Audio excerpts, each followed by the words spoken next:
मनीष पारिक साहब। जी, physical deficit और जो विदेशी मुद्रा भंडार में स्थिति खराब थी, और ये बात आप यकीन मानिए कि 11.4 मुद्रास्फीति की दर चली गई थी। पूनिया जी इस बात पर सहमति जताएंगे। उस बात को माननीय मोदी जी की सरकार आने के बाद 5.4 से लेकर 7.3 से ऊपर नहीं गया। तो मैं ये कहना चाहता हूं, जो मुद्रास्फीति की दर है उसको अगर केंद्र सरकार ने कंट्रोल करके रखा है तो इनके कुप्रबंधन का चार्ज आप नहीं लगा सकते हैं सेंट्रल गवर्नमेंट पे।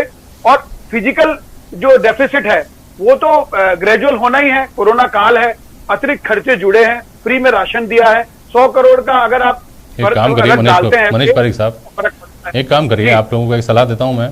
अन्नपूर्णा जो रसोई है या दूसरी जो रसोइयां सरकार संचालित करती है ना, वहां बाहर बोर्ड लगा दीजिए कि आगे से यहाँ भोजन नहीं मिलेगा। मुद्रास्फीति क्या होती है उसके बारे में समझा दीजिए, उसके आंकड़े लिख दीजिए कि देखिए पहले इतनी थी अब इतनी हो गई, खूब पैसा मिल रहा है आप लोगों को, रिक्शा चलाने वाले, ठेले चलाने वाले, आप सब लोग पता नहीं क्यों है तोबा करते हैं, सस्ता क्यों चाहते हैं। इतना तो बढ़िया काम हो रहा है, मुद्रास्फीति की दर तो गिर रही है, काम चल जाएगा क्या उससे? नहीं, 80 करोड़ लोगों को राशन देने वाली सरकार है केंद्र की। मैं निवेदन ये करना चाहता हूं कि वो स्थिति अच्छी नहीं है कि हमको राशन देना पड़े किसी को, लेकिन आप यकीन मानिए इसमें पैसे खर्च होते हैं और इसके कारण से बहुत सारी चीजें ऐसी है जिसका फर्क पड़ता है।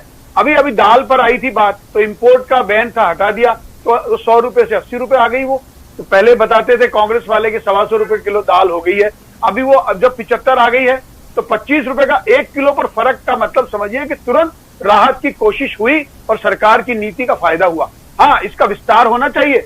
मैं यकीन में कह सकता हूं कि ऐसा दिन आना चाहिए कि तेल में, इनमें, आटे में, सब में भाव कम हो जाए और सब लोगों का अच्छा हो। लेकिन नहीं, ये 80 करोड़ लोगों को ऐसी शुभेच्छा रखने से काम नहीं चलेगा ना मनीष पारिक साहब। सरकार तो बीजेपी की है, काम भी आप कर सकते हैं ना, आपकी पार्टी कर सकती है। सबूत पेश किया, इसका मैंने सबूत पेश किया जयप्रकाश जी।